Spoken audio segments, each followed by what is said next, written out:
Hello everyone, I welcome you to this episode of the Afternoon Podcast.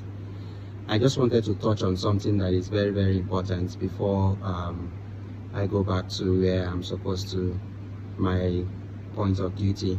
Okay, so there is something that is very pressing and somewhat troubling to me at this time, and that's the push by the West to transit. I put it like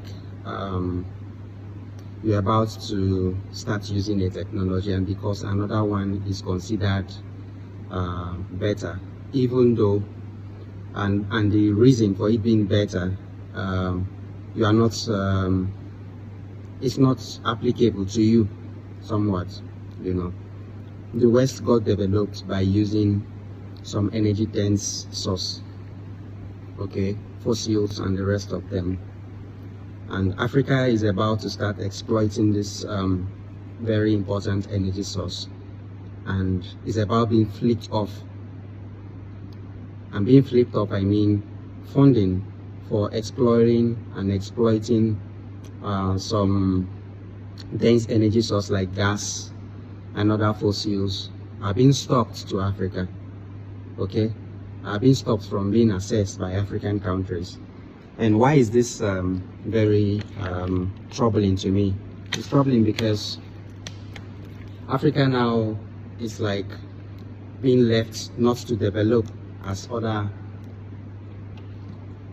Western countries got developed. You are trying to get something that is very useful for you to get industrialized, and then it's being yanked off your foot. And that's not really just, in my opinion. So as COP 30, right? COP 30 is about to be upon us. It's very important for us to sound a very strong note to the global West that Africa did not contribute much to the carbon burden of the global community, but it's been burdened by transition. And that brings me to the point of saying that Africa does not paramountly need energy transition, but rather energy addition. We need more energy, and not to transit from our very stable energy dense energy source. Okay, so we need energy addition and not energy transition. And what do I mean by this? What are the energy additions we need? And what are the sources of this energy addition? The ones we have in abundance include fossils, the oil and gas in major parts of Africa, coal,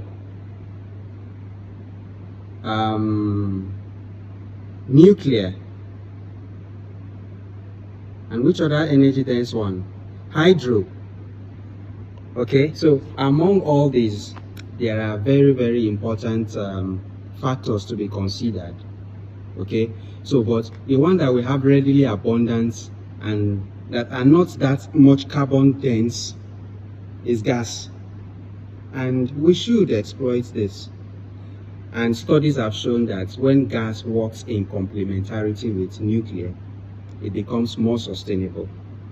And so we should not rest on our oars as Africans, but rather move very fast to integrating these energy dense sources to get us off our foot, and then we start running with the global community.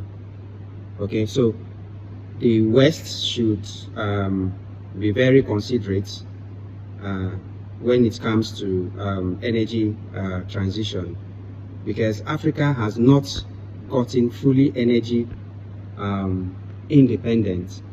We have not gotten energy rich. So the discussion about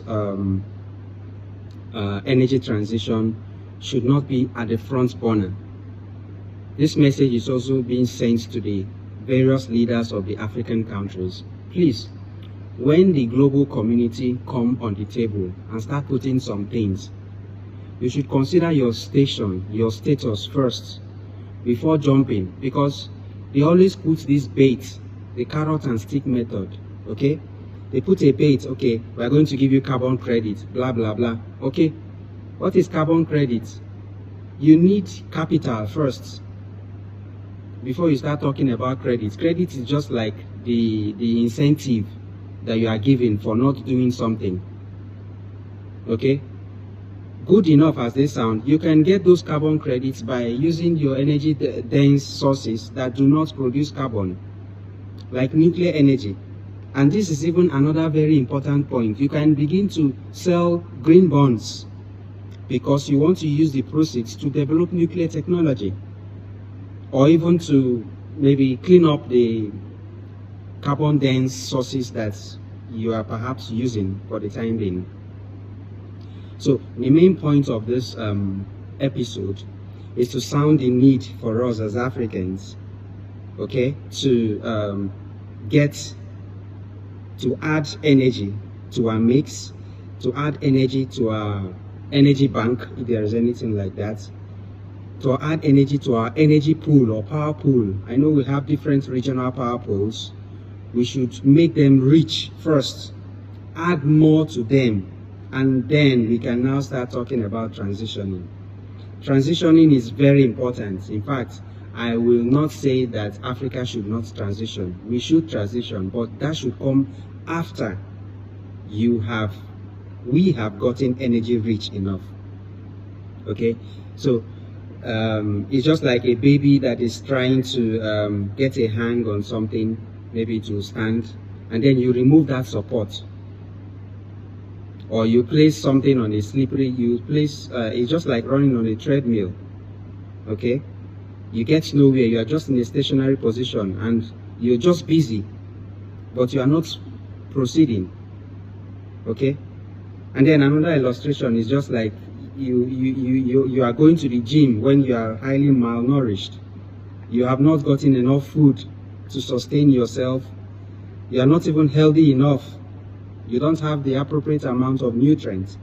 These are just analogs I'm trying to bring to the fore to let you know that Africa does not need energy transition at the moment.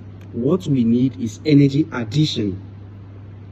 Please, our various African leaders in Kenya, in Uganda, in Rwanda, in South Africa, in Malawi, in South Africa, in Nigeria, in Ghana, in Togo, in Benin, in Lesotho, in Gabon, in Comoros, in Madagascar, in Seychelles, in Mauritius, name them, Tanzania, Zambia, Zimbabwe, Africans.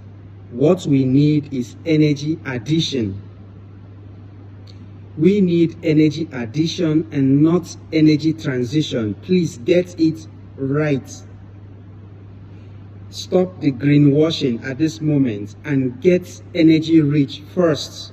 There is no rich country without enough energy. When you are being called to come to the table to discuss energy transition or green energy or renewables, as the case may be, like wind and solar, accept it. They are good energy source. But when you want to do, make sure you get rich with energy first. Don't deny your country the opportunity to industrialize with heavy amounts of dense energy source. And before we can do this, Africans, we must get under pressure. We must get uncomfortable with just the easy way out. Start using the energy sources that are energy dense in your locality. We have abundant coal in South Africa and Southern Africa. Let's start using the clean methods of exploiting it and exploit it, get energy rich, and contribute to the South African power pool.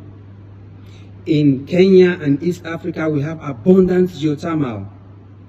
Exploit it. In fact, I was there in Kenya seeing the geothermal plant. A lot of them are laying waste, waiting for investors. And these are dense energy sources. Exploit it and contribute to the East African power pool. In West Africa, we have abundant oil and gas. Exploit it and contribute to the West African power pool. In North Africa, we have abundant sun. Exploit it and contribute to the North African power pool. Guys, we need more energy in Africa. In all parts of Africa, Southern Africa, Eastern Africa, Western Africa, we can exploit nuclear technology and make our energy pool more robust, more reliable, and more capable of any kind of eventuality. Let's get it right. We need energy addition once again, and not energy transition at this time. With enough addition of energy, we can now transit. Hey guys, you cannot, when you want to launch a rocket, you cannot get that rocket off the ground without enough energy. It is when it has now gotten to a particular level with the abundant energy that is used to thrust it up, then it can now transit to a lower energy source. But guys, we are still at the bottom minimum in Africa in terms of energy. The energy per capita that is being used by an average American, you can combine it to be equivalent to what about maybe 200 people use in Africa, or even more. So guys, and ladies and gentlemen, my fellow Africans, and those with African development in mind, and my listeners also in the global north, Africa needs energy abundance, energy addition before energy transition. Thank you, and see you in the next one.